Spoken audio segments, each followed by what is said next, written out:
Halo teman-teman, selamat datang kembali di Gia Academy YouTube channel. Semoga teman-teman selalu sehat dan terus semangat. Saat kita makan, kita pasti memproses makanan dari makanan utuh menjadi potongan, serpihan kecil, hingga makanan terurai menjadi bentuk zat yang bisa dicerna oleh tubuh.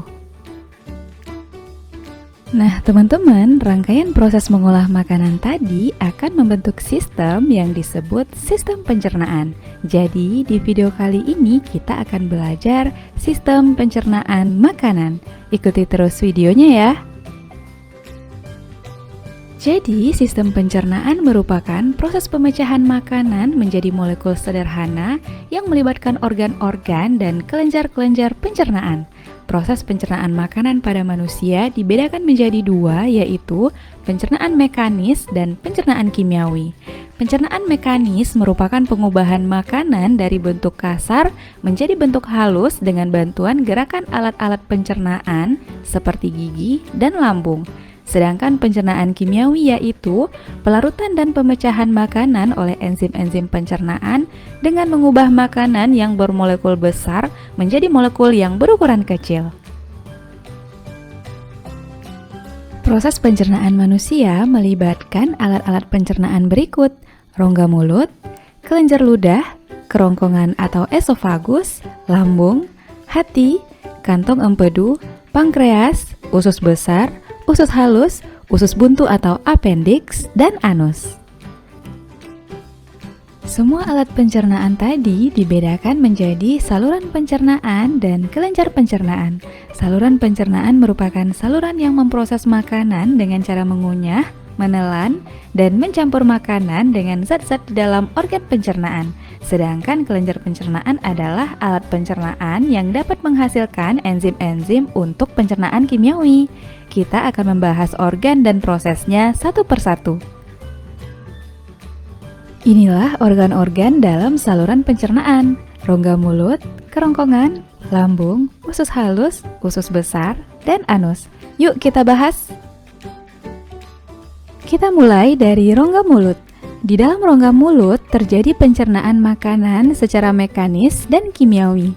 Mulut terdiri dari bagian-bagian berikut: langit-langit, uvula atau daging yang menempel di langit-langit, tonsil atau amandel, lidah, gigi geraham atau molar ketiga, 2, dan 1, premolar kedua dan 1, gigi seri atau incisivus sentral dan lateral, dan gigi taring atau caninus. Jadi, bagian-bagian dalam rongga mulut dapat dikelompokkan menjadi gigi, lidah, dan kelenjar ludah. Kita bahas bagian mulut yang pertama, yaitu gigi.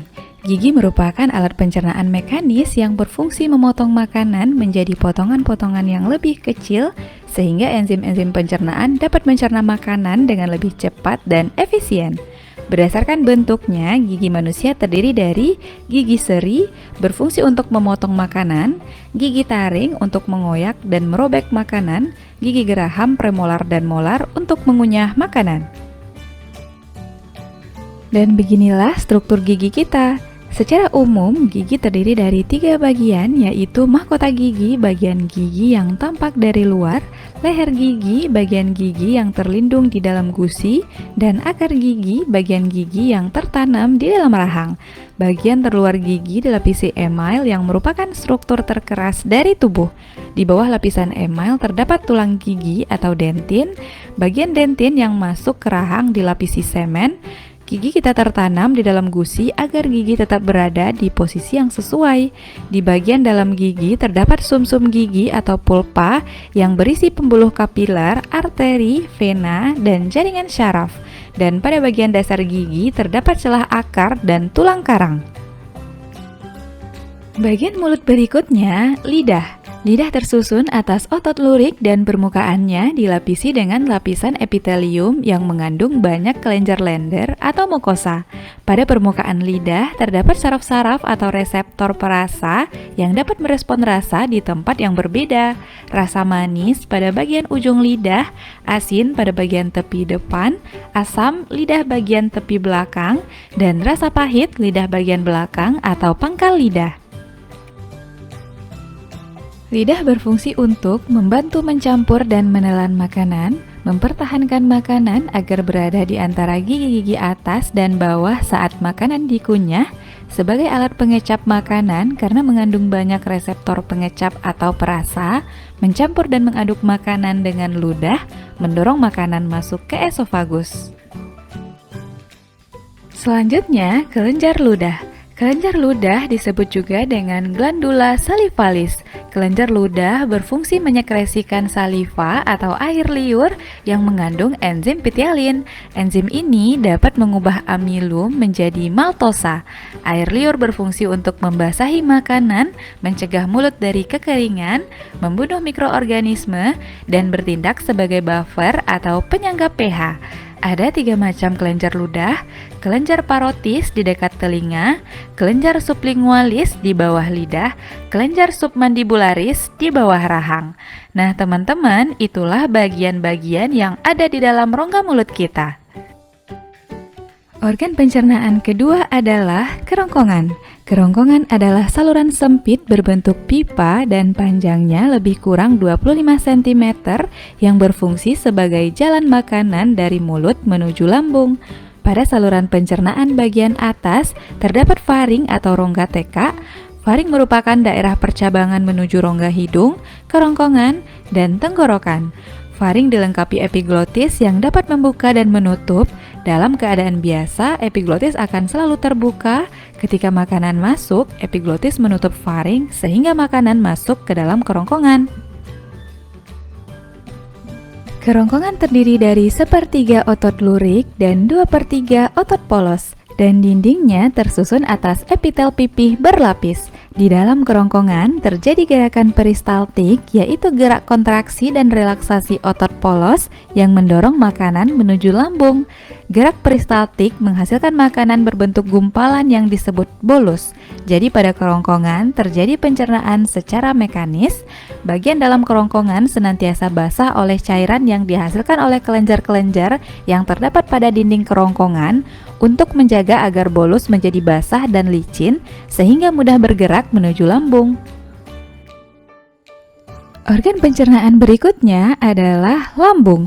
Lambung atau ventriculus adalah kantung makanan yang merupakan saluran pencernaan yang terletak di sebelah kiri rongga perut. Di dalam lambung terjadi pencernaan secara mekanis dan kimiawi. Lambung terdiri atas 3 bagian, yaitu bagian atas kardiak, bagian tengah yang membulat fundus, dan bagian bawah pilorus.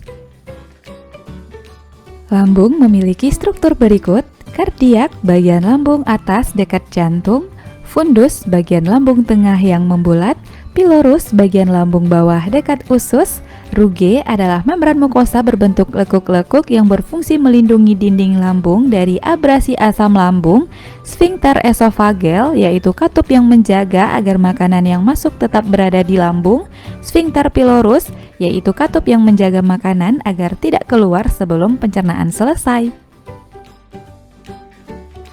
Seperti yang kita bahas sebelumnya, di dalam lambung terjadi pencernaan mekanis dan kimiawi. Pencernaan mekanis terjadi karena adanya gerakan peristaltik akibat kontraksi otot lambung yang mengakibatkan bolus tercampur dan teraduk menjadi bubur atau kim. Pencernaan kimiawi terjadi dengan bantuan getah lambung yang dihasilkan oleh kelenjar yang terletak di dinding lambung di bawah fundus. Dinding lambung mengandung sel-sel kelenjar yang berfungsi menghasilkan getah lambung. Getah lambung mengandung zat-zat berikut: asam lambung atau HCl, berfungsi mematikan bakteri yang terdapat dalam makanan, mengubah sifat protein, merangsang keluarnya sekretin, merangsang keluarnya hormon kolecisstokinin yang merangsang empedu agar mengeluarkan getahnya, dan mengaktifkan enzim pepsinogen menjadi pepsin. Enzim pepsin berfungsi merombak protein menjadi pepton. Enzim renin berfungsi mengaktifkan kaseinogen menjadi kasein, dan hormon gastrin berfungsi merangsang sekresi getah lambung. Organ pencernaan keempat yaitu usus halus. Usus halus adalah saluran berkelok-kelok yang panjangnya sekitar 6-8 meter dan lebar 25 mm. Pada usus halus terjadi pencernaan kimiawi. Usus halus terdiri atas 3 bagian, yaitu duodenum atau usus 12 jari, jejunum atau usus kosong, ileum atau usus penyerapan. Mari kita bahas satu persatu. Usus 12 jari berfungsi sebagai tempat pencernaan makanan dengan enzim-enzim. Terdiri dari dua saluran, yaitu kantong empedu berisi cairan empedu yang dihasilkan oleh hati yang berguna untuk mengemulsi lemak, dan pankreas menghasilkan getah pankreas yang bersifat basa dan mengandung beberapa jenis enzim seperti amilase, tripsin, dan lipase. Enzim yang dihasilkan oleh saluran pankreas memiliki fungsi sebagai berikut. Amilase berfungsi mengubah zat tepung menjadi gula, tripsinogen diaktifkan oleh enzim enterokinase menjadi tripsin, tripsin mengubah protein menjadi peptida dan asam amino, lipase mengubah trigliserida atau lemak menjadi asam lemak dan gliserol. Jadi di usus 12 jari yang berlangsung adalah pencernaan kimiawi ya. Berikutnya, usus kosong. Di dalam usus kosong, makanan mengalami pencernaan kimiawi oleh enzim yang dihasilkan oleh kelenjar pada dinding usus. Enzim-enzim yang dihasilkan oleh kelenjar yang terdapat di dinding usus antara lain, enterokinase mengaktifkan tripsinogen yang dihasilkan pankreas, laktase mengubah laktosa menjadi glukosa, erepsin mengubah pepton menjadi asam amino, maltase mengubah maltosa menjadi glukosa, disakarase mengubah disakarida menjadi monosakarida, peptidase mengubah polipeptida menjadi asam amino, sukrase mencerna sukrosa menjadi glukosa dan fruktosa, dan lipase mengubah trigliserida menjadi gliserol dan asam lemak. Usus penyerapan. Di usus penyerapan terdapat banyak lipatan atau lekukan yang disebut villi atau jonjot usus. Villi berfungsi memperluas permukaan usus sehingga proses penyerapan zat makanan akan lebih sempurna. Zat makanan berupa glukosa, asam amino, vitamin yang larut dalam air atau B dan C, mineral dan air akan diserap oleh kapiler darah dalam villi, kemudian diangkut menuju hati melalui pembuluh darah. Sedangkan zat makanan berupa asam lemak, gliserol, dan vitamin yang larut dalam lemak atau ADEK akan diangkut melalui pembuluh kil, yaitu pembuluh getah bening limfa.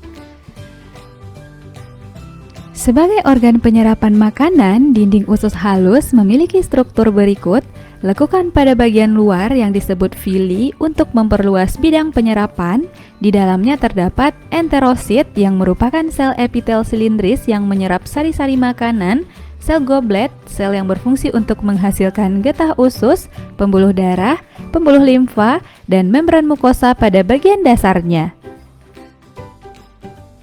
Organ pencernaan kelima adalah usus besar atau kolon. Usus besar memiliki panjang lebih kurang 1 meter yang terdiri atas kolon ascendens, kolon transversum, dan kolon descendens. Di antara usus halus dan usus besar terdapat sekum atau usus buntu. Pada ujung sekum terdapat tonjolan kecil yang disebut appendix atau umbai cacing yang berisi massa sel darah putih yang berperan dalam imunitas. Bagian akhir usus besar disebut rektum dan terdapat lubang pembuangan yang disebut anus. Usus besar berfungsi untuk membentuk massa feses atau kotoran, mengatur kadar air, garam mineral, dan zat berguna yang tersisa pada feses, sebagai tempat terjadi pembusukan sisa makanan menjadi feses oleh bakteri Escherichia coli. Bakteri ini juga menghasilkan vitamin K dan vitamin B12. Organ pencernaan terakhir adalah anus. Bagian akhir usus besar disebut rektum dan di sini tidak lagi terjadi penyerapan air. Rektum dapat berkontraksi sehingga menimbulkan defekasi. Defekasi adalah proses pengeluaran zat sisa pencernaan melalui anus. Kontraksi rektum dapat menyebabkan refleks gastrokolik yang dapat dilakukan secara sadar dan otot pencernaan akan berkontraksi sehingga feses terdorong keluar. Oke teman-teman, sampai di sini berarti kita sudah membahas semua organ saluran pencernaan. Mulai dari makanan di dalam rongga mulut, disalurkan melalui kerongkongan, makanan dicerna di lambung, diserap oleh usus halus, dan diproses dalam usus besar hingga terakhir bermuara di anus. Bisa dipahami ya? Alat pencernaan selanjutnya adalah kelenjar pencernaan. Kelenjar pencernaan merupakan alat pencernaan yang dapat menghasilkan enzim-enzim untuk pencernaan kimiawi. Kelenjar pencernaan terdiri dari kelenjar ludah, kelenjar hati, kelenjar pankreas, kelenjar lambung, dan kelenjar usus halus. Nah, karena kelenjar ludah, lambung, dan usus halus sudah kita bahas sebelumnya, maka kita akan melanjutkan pembahasan hanya pada kelenjar pankreas dan hati. Pertama, kelenjar pankreas. Pankreas memiliki kelenjar eksokrin berupa sel asiner yang menghasilkan getah pankreas. Getah pankreas ini mengandung natrium bikarbonat. Sebagai kelenjar pencernaan, pankreas menghasilkan enzim-enzim berikut: amilase yang mengubah amilum menjadi glukosa, lipase mengubah lemak menjadi asam lemak dan gliserol, dan tripsin mengubah protein menjadi senyawa asam amino. Kedua, kelenjar hati. Hati adalah organ tubuh dengan kelenjar eksokrin berupa kantung empedu yang menghasilkan cairan empedu. Cairan empedu atau bilus adalah cairan berwarna kuning kecoklatan yang mengandung air, garam empedu sebagai pengemulsi lemak, bilirubin hasil dari perombakan eritrosit, dan kolesterol atau lipid. Cairan empedu ini berfungsi untuk pembuangan sisa metabolisme perombakan eritrosit, pembuangan kolesterol berlebihan, pengemulsi lemak. Sebagai kelenjar pencernaan, hati berperan dalam proses metabolisme karbohidrat dan protein. Selain itu, hati juga mengatur kadar glukosa dan asam amino dalam darah. Kelebihan asam amino tidak disimpan dalam tubuh, melainkan oleh hati akan diproses menjadi karbohidrat dan lemak. Nah, teman-teman, inilah keseluruhan enzim yang dihasilkan oleh kelenjar pencernaan kita dan fungsinya. Enzim pitialin yang dihasilkan oleh kelenjar ludah, enzim pepsin, renin, dan amilase yang dihasilkan oleh lambung. Amilase juga dihasilkan kelenjar pankreas bersama enzim lipase dan tripsin, dan usus halus menghasilkan banyak enzim diantaranya laktase, sukrase, dan maltase. Sampai di sini teman-teman bisa memahaminya ya.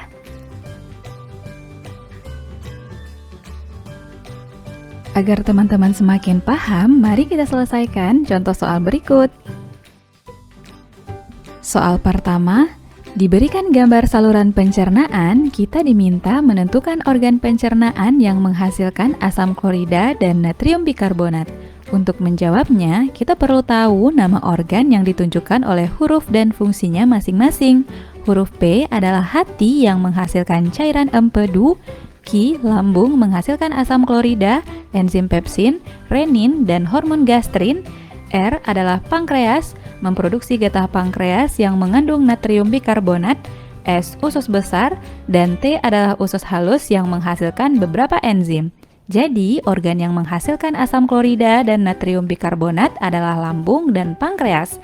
Ditunjukkan oleh huruf Q dan R. Jawaban yang benar adalah C. Soal kedua, menanyakan zat yang menghambat kerja enzim pitialin di lambung. Kita tahu enzim pitialin terdapat pada air ludah. Enzim ini disekresikan oleh kelenjar ludah. Fungsinya mengubah amilum menjadi maltosa. Enzim pitialin di dalam mulut bekerja pada pH netral atau sama dengan 7. Saat masuk ke dalam lambung, enzim ini akan terganggu kerjanya karena lambung menghasilkan asam klorida yang memiliki pH asam atau kecil dari 7. Sedangkan enzim harus bekerja sesuai dengan pH-nya. Jadi, enzim pitialin dihambat kerjanya oleh asam klorida atau HCl di dalam lambung. Jawaban yang tepat adalah A.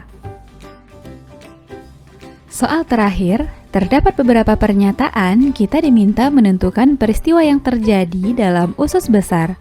Sebelumnya, kita sudah membahas bahwa di dalam usus besar terjadi proses pembusukan sisa makanan menjadi feses oleh bakteri Escherichia coli. Bakteri ini juga menghasilkan vitamin K dan vitamin B12. Selain itu, juga berlangsung proses pengaturan kadar air dan mineral pada sisa makanan. Jadi, usus besar melakukan proses yang ditunjukkan oleh nomor 2, 4, dan 5. Sedangkan peristiwa nomor 1 dilakukan di lambung dan nomor 3 terjadi di usus halus. Jawaban yang benar adalah E.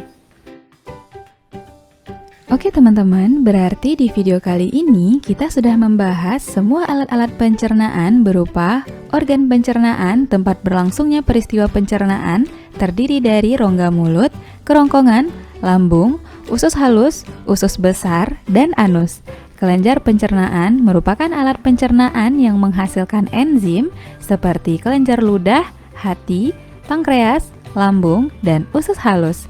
Bisa dipahami ya? Demikianlah pembahasan kita tentang sistem pencernaan. Jangan lupa tonton terus video-video terbaru di channel kita ya. Sampai jumpa di video berikutnya.